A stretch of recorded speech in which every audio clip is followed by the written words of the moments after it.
작년 한국 갤럽 발표에 의하면 한국의 종교인 숫자가 많이 감소하고 있다고 합니다. 뭐 갤럽 조사 아니어도 느껴지지 않으세요? 예.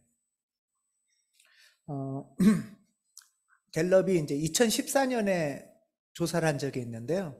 그때는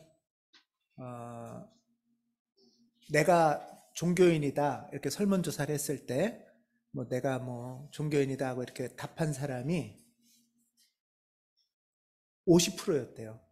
우리나라 남한에. 그러니까 절반이 종교인인 거예요. 2014년에는 그러니까 종교인이 절반, 뭐 무종교인, 비종교인이 절반이 2014년이었답니다. 그리고 나서 이제 2021년에 조사를 또 했는데 그때는 나는 종교인입니다. 이렇게 응답한 비율이 40%로 줄었답니다. 그러니까 2014년에는 반반, 10명 중에 반은 종교인이라고 하고 반은 무종교인이라고 했는데 2021년에는 7년 지난 사이에 종교인이라고 한 사람이 4명, 비종교인이라는 사람이 6명, 10%가 줄었대요. 예. 뭐 이런 뭐 숫자 아니어도 종교인이 주는 느낌이 있으시죠? 예. 뭐 얘기 들어봐도 그렇고 교회나 사찰이나 성당이나 보면은 이렇게 뒤에서 보면은 이렇게 머리가 허연 분들만 주로 계시고 예, 젊은 분들은 없다고 합니다. 그래서 이런 종교인이 줄어드는 시대를 무종교 시대 이렇게도 부른다고 합니다. 요새는 언론에도 그런 이야기가 나오죠. 무종교의 시대. 뭐 어느 정도는 종교인이 줄어들면서 이제 조금 있으면 종교가 없어질래나? 옛날에 19세기의 과학자들이나 19세기의 이제 사회학자들은 그런 예측도 했어요. 과학이 발달하고 세상이 발달하면 종교는 없어질 것이다. 점점 줄어들어서 그게 어느 정도는 맞나? 뭐 이런 생각이 들 때도 있어요. 근데 한편으로는 종교학이라는 관점에서 보면 조금 다르게 볼 수도 있습니다. 어떤 거냐 하면 예를 들면 종교의 핵심 중에 하나가 이제 믿음이라고 한다면 믿음과 관련되는 거라고 한다면 우리는 믿음이 없이는 살 수가 없는 존재예요. 이건 어떤 거냐 하면 예를 들면 이런 거예요. 이번 달 한 달 열심히 일하는 이유는 뭐죠? 한 달 후에 월급이 나올 거라는 믿음이죠. 그 믿음 없이 일할 수 있나요? 그렇죠? 예. 우리가 예를 들면 오늘 이렇게 교회당에 11시에 온 거는 왜 오셨죠? 11시가 되면 예배를 같이 드릴 것이라는 믿음이 있으니까 여기 오신 거죠? 그래서 사실은 믿음은 우리의 일상에 우리가 사람으로 살아가는 데 있어서 굉장히 필요한 영역이에요. 무슨 말이냐 하면 이제 믿음이라는 걸 한번 생각해 보세요. 시간상으로 보면 믿음은 과거나 현재가 아니라 미래 영역이죠.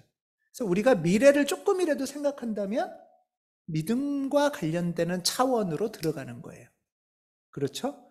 우리가 공부를 열심히 하는 것도 나중에 뭔가가 되겠지. 공부나 이런 거는 특히 믿음의 영역이에요, 사실. 왜 이렇게 가기 싫은 학교를 갑니까? 온 가족이, 온 국민이 뭔가 믿고 있는 거잖아요. 다 믿고 있어요. 믿음이란 그래서 내가 잘 알지 못하는 미래의 시제와 관련될 때 믿음이 우리한테는 꼭 필요한 거죠. 또 믿음은 언제 주로 필요하냐 하면 내가 잘 모르는 다른 사람하고 관계를 맺으려고 할 때. 저 사람은 내가 잘 모르잖아요. 그러니까 예를 들면 이런 거예요. 뭐 젊은 친구들이 연애할 때 오늘부터 1일 그런데 사실 이 사람이 어떤지 잘 알고 일을 하나요? 대충 예측하면서 하는 거죠. 사귀어 보자. 이렇게 되는 거잖아요. 일일에서 더 나가는 건 결혼이죠. 여러분들 결혼 후에 이 사람이 어떻게 될지 알고서 결혼하나요?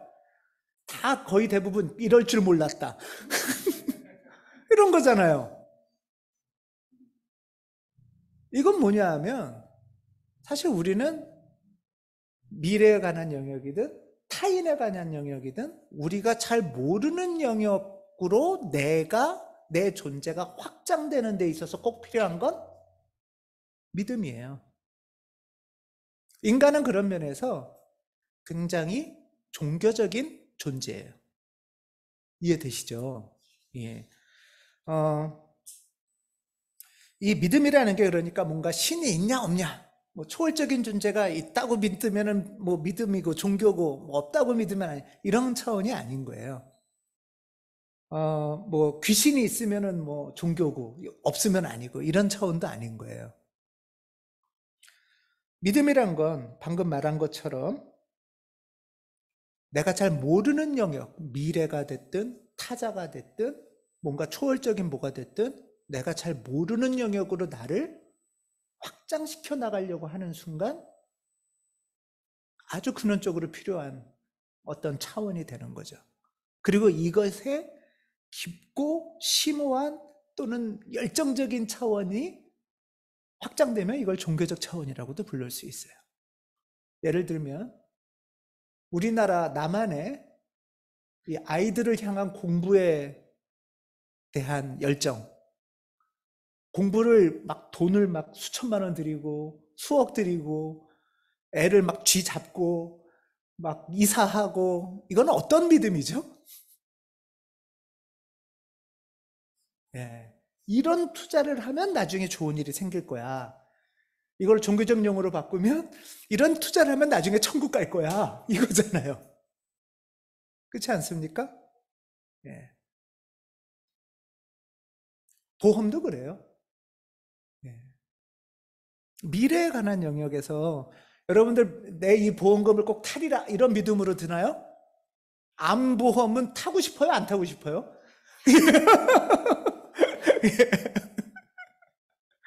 예, 이런 것들이 교차하는 거예요. 아, 믿음은 물론 이전의 어떤 경험들이나 합리적 사고에 근거해서 믿을 수 있어요. 예를 들면 오늘 11시에 이 자리에 모이신 거는 지난주에도 11시에 왔더니 예배 드리더라, 이거잖아요. 이전의 경험인 거예요. 예. 오늘 예를 들면 대중교통을 버스를 기다리면 내가 몇 시쯤에 이 정거장에서 기다리면 몇 분 후쯤 버스가 올 거라는 이전의 경험들이 쌓이면서 믿음으로 탄탄해지는 거죠. 예. 그런 면에서 믿음은 완전히 비논리적이고 황당한 것만은 아니에요. 어, 내가 잘 생각하고 이해하고 찾아가는 길과 믿음이 연결될 수도 있어요. 중세 신학자 중에 안셀무스라는 사람은 이해를 추구하는 믿음, 이런 이야기를 했어요. 믿음이라는 것, 신앙이라는 것은 이해, 합리적인 생각과 이해가 되는 신앙이 굉장히 중요하다는 거예요. 근데 거꾸로 말하면 그렇다는 얘기는 앞도 없고 뒤도 없고 엉뚱하고 이상한 믿음도 있다는 얘기겠죠? 그걸 맹목이라고 하죠, 맹목. 네.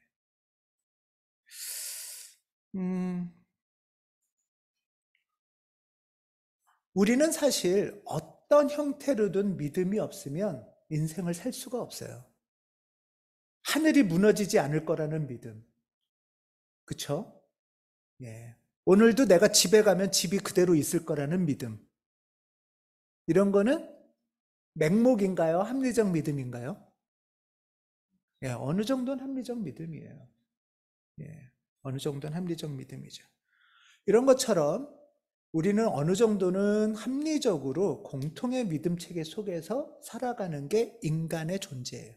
그런 면에서 인간은 굉장히 종교적인 존재예요. 이 중에서 종교라는 것을 이렇게 불교, 전통적으로는 뭐 불교, 기독교, 이슬람 뭐 이렇게 나누지만 또 다르게 종교학에서는 구분을 하기도 해요. 예를 들면 이런 거예요. 옛날에는 우리나라에는 명절 되면 뭐 하죠? 네, 차례 지내요. 부모님 찾아가고 조상 찾아가고 제사 지내고 차례 지내요. 왜 그러죠? 왜 그래요? 네, 그냥 뭔가 해야 될 것 같으니까 잘 모르겠는데 그래야 될 것 같은 거죠. 그거를 다 동의하시죠, 거의 옛날에는. 예. 거기에 기독교인이나 불교인이나 구분이 있나요? 기독교인이나 불교인이나 다 그건 동일하게 믿은 거죠. 불교인도 명절 되면은 이렇게 차례도 지내고 조상한테 가서 하고 또 부모님 찾아가고 기독교인도 부모님 찾아가고 명절 되면은 이제 물론 그 밑에는 조상과 부모님한테 잘해야 복 받는다 뭐 이런 것들도 있었어요. 그런 게 이렇게 좀 마음에 깔려 있는 믿음이에요. 여기에 사실 기독교인이나 불교인이나 큰 차이는 없죠. 그런 믿음들이 있는 것처럼 어떻게 보면은 오늘 좀 생각해 보고 싶은 거는 기독교나 불교나 이슬람이나 보다 남한 사회 우리들이 대부분 믿고 있는 게 뭘까? 조금 더 밑에 한번 생각해 보려고 하는 거예요.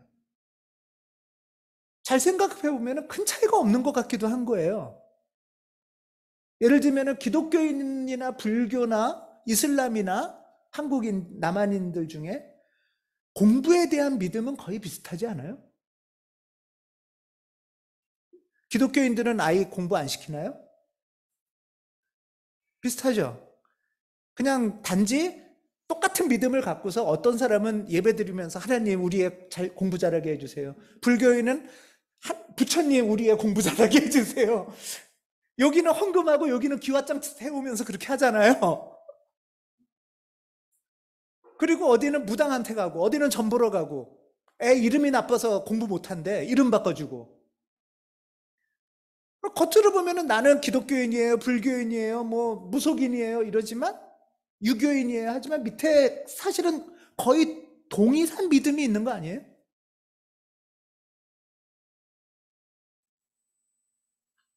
종교학에서는 지금 이 얘기를 하고 있는 거예요. 겉에 이거 별거 없다. 겉으로는 뭐 음력 세고 음력에 맞춰서 산에 가서 절 가고 겉으로는 기독교인은 양력에 일요일 날 교회 가지만 사실 그 조금 밑에 정말 믿음 체계라는 걸 보면 이들이 믿는 종교들 비슷한 것 같다. 이런 얘기를 하는 거예요.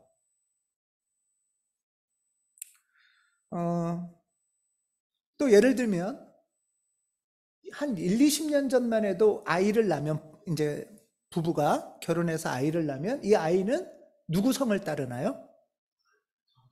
왜 그렇죠? 그렇게 했었으니까. 이게 뭐왜 그런지 잘 몰라, 아무도. 근데 그렇게 해야 될 것 같아. 예, 믿음이죠? 뭔가 좀 막연하고 애매하지만, 그리고 그걸 벗어나면 안 될 것 같은. 그걸 안 따르면 한 1, 20년 전에는 이단 같지 않아요? 이단? 예. 예, 이단이죠, 거의. 이게 뭐야? 이러는 거죠. 아니면 아버지가 없나? 뭐 이런.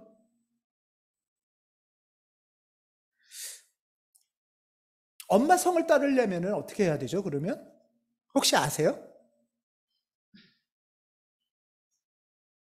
예? 아시죠? 아시는 분들이 계세요? 예. 2008년에 법이 개정됐대요. 그러니까 2008년 이전에는 안 된 거예요. 2008년 이전에는 성 고치거나 이름 고치려면 이제 재판을 해야 되는 거였고요. 그러니까 2008년 이전에는 체계가 전혀 가능성 자체가 안 열려 있는 거예요. 재판 말고는. 근데 이제 2008년에 돼서야 이제 민법 개정을 했어요. 그래서 저 찾아봤어요. 한번 찾아봤는데 어떻게 하면 되나 이렇게 찾아봤더니 아세요, 혹시?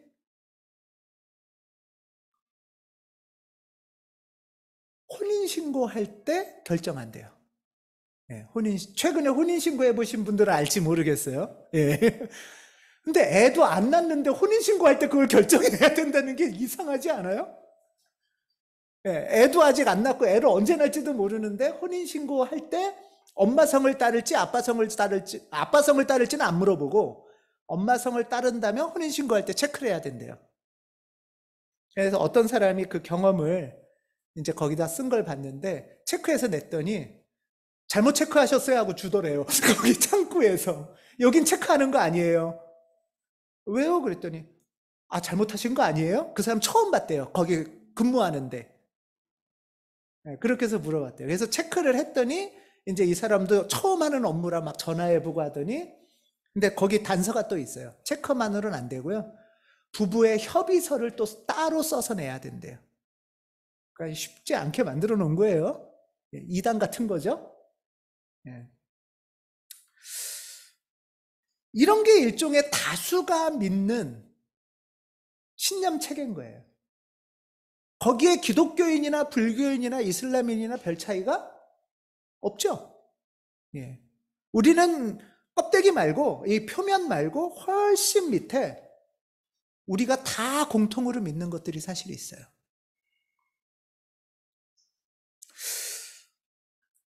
그런 면에서 예를 들면은 조상을 찾고 명절을 찾고 또 성은 아이 성은 당연히 아빠의 성을 따라야 되고 이런 거는 만약에 기독교인이라면 이렇게 이름 붙일 수 있나요? 유교적 기독교인. 이렇게 부를 수 있나요? 예. 불교인이라면 유교적 불교인. 유교적이란 공통점이 훨씬 강할 수도 있는 거예요. 다른 말로 하면 가부장적 기독교인. 이렇게 할 수도 있나요? 이런 식으로 우리를 둘러싼 무의식적 종교 체계, 우리 사회에 이거를 국가 종교나 시민 종교라고 불러요. 그리고 이것이 기독교, 불교보다 훨씬 강력하게 우리를 끌고 다니고 있어요. 우리나라하고 포르투갈하고 월드컵 축구라면 여러분들은 어디 응원하세요? 우리나라 응원하시나요? 예. 왜죠? 그냥 그냥 뭔가 그래야 될 것 같아서 예. 이런 거예요. 예. 이게 지금 저는 이게 나쁘거나 잘못됐다는 게 아니라 그때는 불교인이든 기독교인이든 한 몸이 될 수 있겠죠?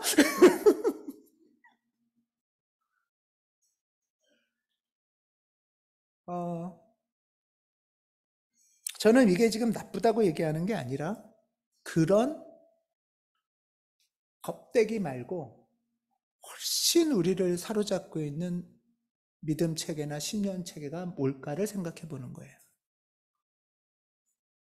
요즘은 물론 유교적 신앙이나 반공주의 신앙은 굉장히 약화됐죠. 옛날엔 반공은 거의 신앙 아니었어요? 목숨을 바쳐서 하는 거잖아요. 예. 유교적 신앙이나 반공주의 신앙은 기독교인들 안에서 많이 힘이 약해졌는데 사실 기독교만이 아니라 뭐 불교도 그렇고 70년대에 불교의 대표적인 이름이 앞에 있었어요. 뭘까요? 예, 호국불교예요. 불교는 호국불교예요, 무조건. 그 이름을 붙였기 때문에 불교는 70년대부터 살아난 거예요. 예. 그랬었는데 이제 그 믿음 체계는 많이 약화됐어요.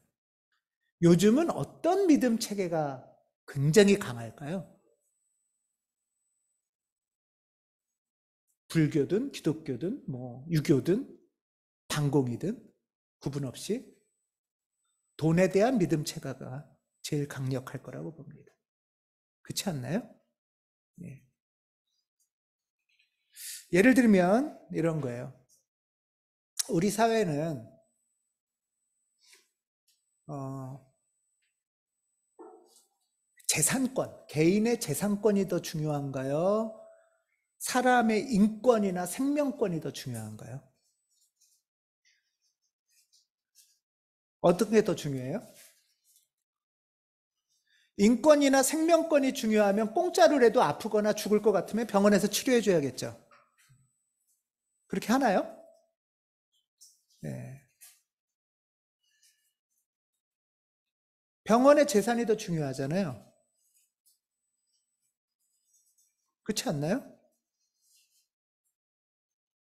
예를 들면 굶주리는 사람이 있을 때 이 사람이 도둑질을 했어요. 아니면 이 사람은 그냥 굶어서 죽었어요. 도둑질이 나쁜 거예요? 굶어 죽은 게 나쁜 거예요?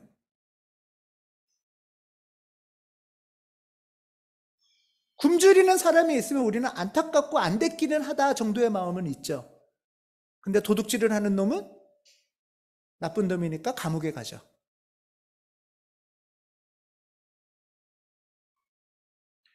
이 개인의 재산권과 소유권에 대한 믿음은 우리 사회에서는 어느 종교도 건들 수 없는 거예요.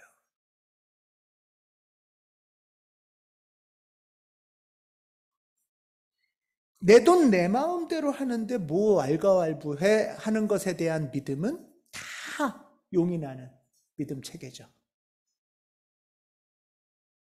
그게 우리 사회 분명하잖아요. 이런 시대에 우리 남한 사회의 모두의 커다란 소망은 마음껏 돈을 쓸 수 있는 자유로운 소비자가 되는 것. 다시요. 마음껏 돈 쓸 수 있는 자유로운 소비자가 되는 것. 자유로운 소비자가 돈이 없으면 자유롭지 않죠? 그렇죠? 아마 남한 사회에서 이것이 우리 모든 사람이 바라는, 거의 모든까지는 아니지만 거의 많은 사람이 바라는 인생의 소망 아닐까? 거기에 기독교인, 불교인, 이슬람인, 유교인의 구분이 있을까요? 거의 없는 것 같다는 거예요. 이건 껍데기예요.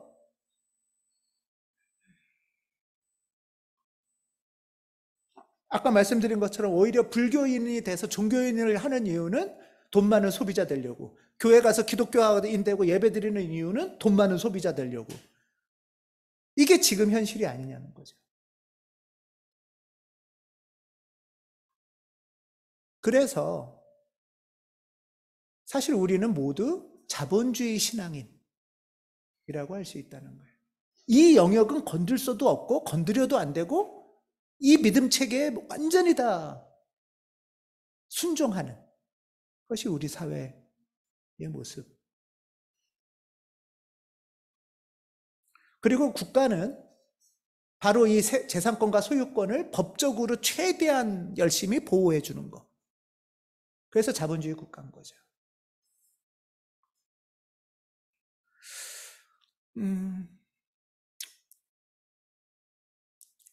여러분, 내가 물건을 이것 좀 맡아줘 하고 이렇게 누구한테 맡기면 보관료를 줘야 되나요? 그 사람한테 돈을 받아야 되나요? 나 좀 이것 좀 맡아줘 하면은. 보통은 물건을 맡아주니까 보관료 내잖아요. 그쵸? 네. 그럼 예를 들면 내가 내 돈 좀 맡아줘 하고 돈 주면은 보관료 내나요? 이자를 받나요? 그건 뭐죠?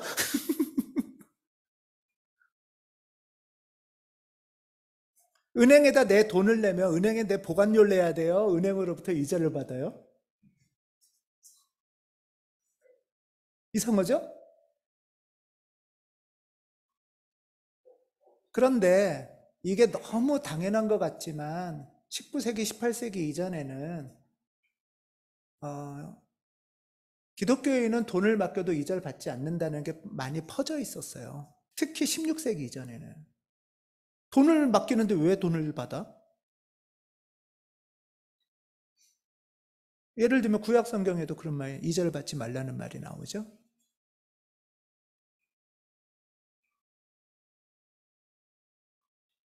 이제는 그러니까 우리가 잘 의식하지 못하면 너무 사실은 뭐 공기 같아요. 지금 자본주의는 우리 안에. 우리는 물속에 있는 어항이라면 이 물 같아요. 그만큼 강력하게 우리 안에 스며들어 있습니다. 그런 면에서 우리 사회 기독교는 유교적 기독교나 반공적 기독교보다 더 훨씬 강한 건 자본주의적 기독교이죠.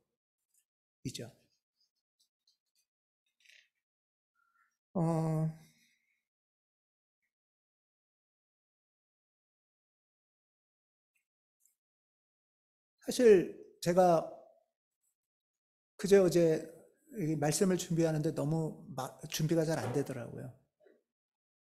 지난주에 아시듯이 속상한 일들이 너무 많아서, 슬픈 일이 너무 많아서 참 마음이 많이 좀 어려웠어요. 예를 들면은 아시듯이 지난 18일 날 한 젊은 교사가 교실에서 극단적인 선택을 했고,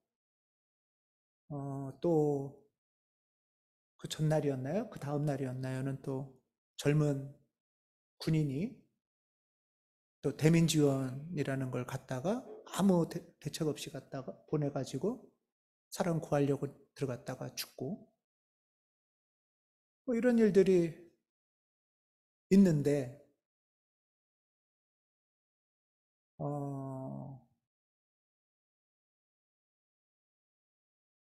우리 사회 전체적으로는 이게 그렇게 큰일이 아닌 것처럼 막 되는 것 같은 거예요.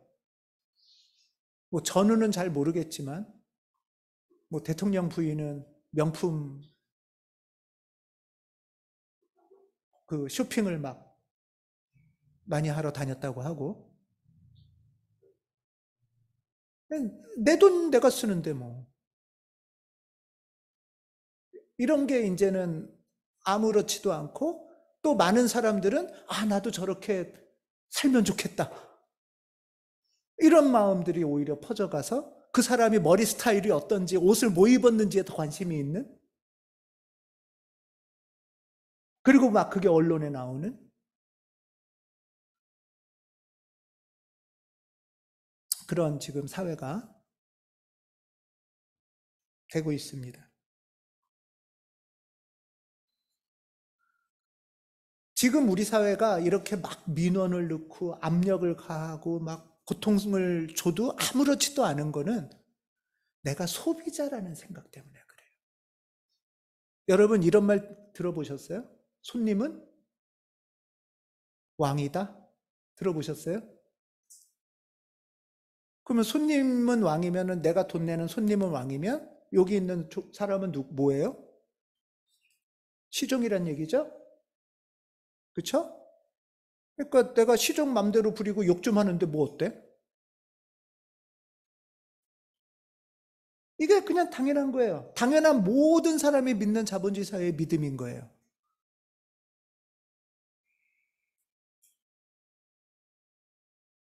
돈만 있으면 왕처럼 굴어도 되고, 돈 없는 사람 무시하고, 뭐, 욕하고, 이런 게 전혀 이상하지 않은 사회. 교회는 어떨까? 이런 좀 슬픈 질문을 던져봅니다. 저는 슬픈 지난주의 소식들 속에 이런 얘기를 집에서 한 적이 있는데, 교사에게도 그런다면 교사보다 더 약자인 사람들에게는 어떻게 할까? 직원들이라든가 어린이집 교사라든가 보육교사라든가, 아니 하여튼 내가 좀 만만하게 대해도 되는 사람들에게는 어떻게 할까?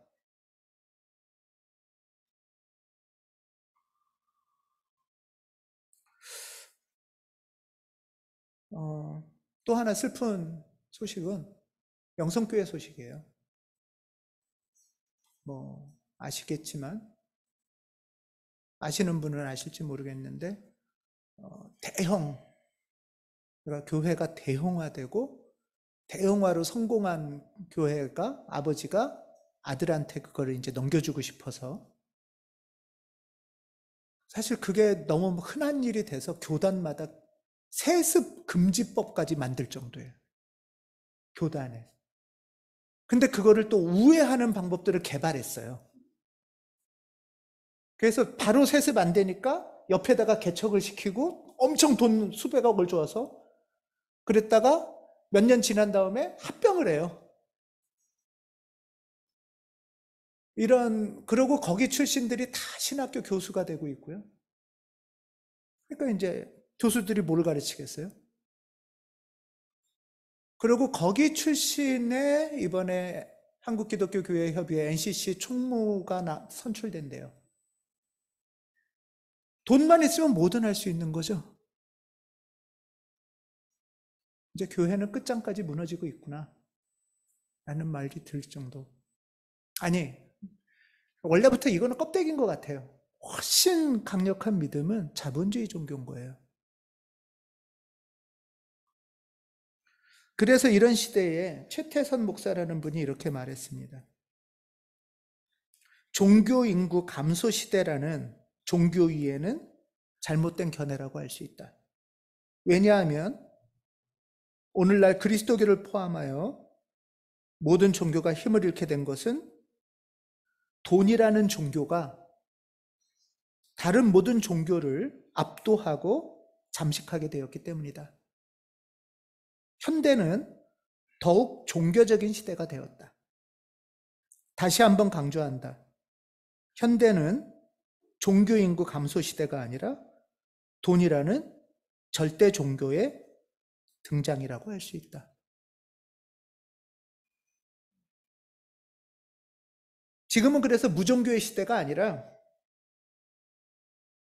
모든 전통적 종교들을 지배하는 자본주의 종교가 이 공중 권세를 잡은 시대. 그 자본주의 신이 공중 권세의 통치자가 된 시대라는 거죠. 오늘 에베소서 2장 2절에는 공중 권세를 잡은 통치자라는 말이 나와요. 그리고 이 세상의 사람들은 이 공중 권세를 잡은 통치자의 영에 사로잡혀서 사는 존재들. 악령이죠, 그러니까. 이라는 표현이 나와요, 에베소서에. 당시 1세기 사람들의 생각에는 이런 생각들이 있었어요. 이 공중 권세를 잡은 통치자, 이 통치자를 그리스어로 아르콘이라고 하는데요. 이 아르콘은 어디에 있냐면 이 하늘이 있고 땅이 있잖아요. 이 사이에 공중이에요. 이거를. 이 공중 권세를 잡은 악령이 있는 거예요. 아르콘이라는. 그리고 이 악령이 뭐를 하냐면 땅에 있는 사람과 하늘에 있는 하늘 사이를 가로막아요. 가로막고 이 땅을 지배하는 거예요. 그리고 이 로마서에 그런 말이 나오죠. 율법 얘기할 때 초등학문에 복종케 한다고 하는 말이 나오는데 이 땅의 사람들을 자기들이 가르쳐서 자기 말을 배우고 따르게 하는 거예요. 하늘의 뜻을 배우게 하는 걸 막는 게 아르콘의 역할이에요. 이게 공중권세를 잡은 통치자고 그때 이 땅의 사람들은 그게 단 줄 알고 그 배움이 전부인 줄 알고 거기에 영에 사로잡혀서 살아간다라고 할 수 있어요. 오늘날 이 아르콘은 자본주의 귀신이겠죠. 그리고 자본주의가 가르치는 것에 이게 단가 보다. 뭐 어쩔 수 없지. 아니 어쩔 수 없이도 뭔가 다른 탈출을 하려고 할 때 어쩔 수 없이라는 질문이 나오지만 사실은 그런 질문도 안 하고 교회를 가는 이유나 절에 가는 이유나 다 똑같이 사실은 그거는 바로 아르콘 신의 종교요가 된다는 거예요. 에베소서의 이 시대도 마찬가지였던 것 같아요. 에베소 사람들이 있을 때 이 1세기도 아르콘에 사로잡혀서 사는 시대다 우리가 라고 얘기하는데 그때 교회는 이렇게 선포를 합니다. 하나님께서 그리스도 예수 안에서 우리를 그분과 함께 살리시고 하늘에 함께 앉게 하셨습니다. 이게 그냥 보면은 하늘에 우리가 나중에 앉나? 라는 얘기인데, 어떻게 해야, 방금 전에 맥락과 이어지려면 어떻게 해야 우리가 하늘에 올라가서 하늘과 연결된다는 거예요? 아르콘을 뚫어야 되는 거죠. 아르콘에 가로막고 있는 그 영을 뚫어야 그리스도 예수의 영에 사로잡혀서 땅과 하늘이 이어져야 하늘의 삶을 살 수 있다는 거예요. 하늘에 앉을 수 있다는 거예요. 그게 그리스도의 영이 우리에게 하시는 일이고, 우리는 그리스도의 영으로 말미암아 아르콘을 거절할 수 있는 능력이 생긴다는 거예요. 그게 에베소서 2장 6절의 배경인 거예요.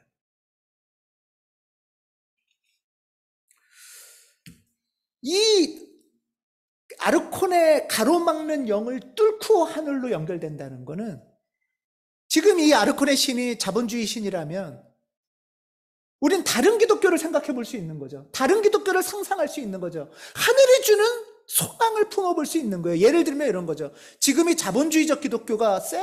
그럼 우리는 뭘 상상해 볼 수 있어요? 사회주의적 기독교는 있나 그러면? 그게 뭐야?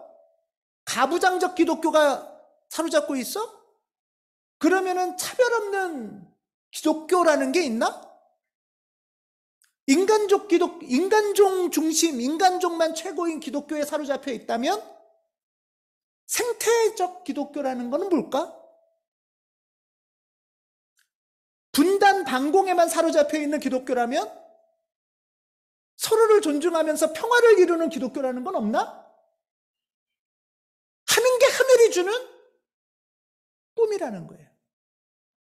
하늘의 영에 사로잡힐 때 우리는 다른 질문을 해볼 수 있다는 거예요.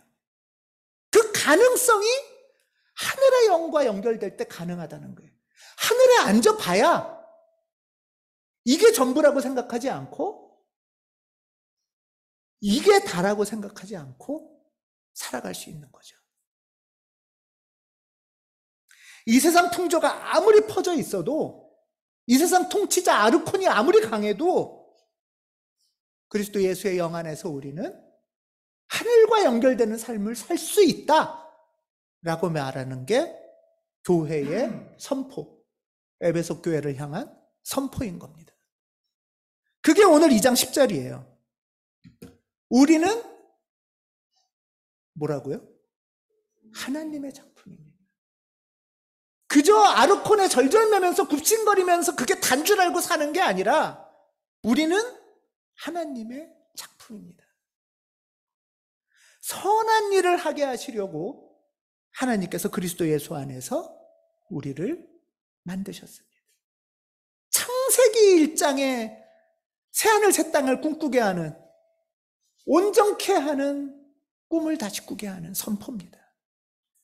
하나님께서 이렇게 미리 준비하신 것은 우리가 선한 일을 하며 살아가게 하시려는 것입니다. 아르콘의 미혹하는 영에 빠지지 않고, 속이는 영에 사로잡히지 않고, 하나님의 선한 일을 하며 선한 일을 꿈꾸며 살아가는 우리가 됩시다. 이 세상의 초등 학문을 넘어서 상상하는 우리가 됩시다. 자본주의를 넘어서, 자본주의는 이게 다가 아니에요. 자본주의를 넘어서 소망하는 그런 공중권세를 무너뜨리는 하나님의 역사를 보는 우리 모두가 되기를 주님의 이름으로 기원합니다. 기도하겠습니다.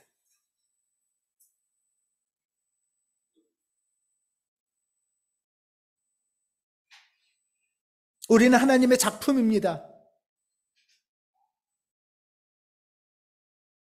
선한 일을 하게 하시려고 하나님께서 그리스도 안에서 우리를 만드셨습니다. 아르콘의 권세에 우리가 무너지지 않게 성령께서 보호해 주시옵소서. 이게 전부라는 속임수에 빠지지 않게 하시고, 우리가 여전히 하늘과 이어지고 하늘이 주는 상상을 하며 하나님의 작품답게 살아가도록 이끌어 주시옵소서. 이 땅에 많은 이들이 슬퍼하고 절망하고 좌절하고 있습니다.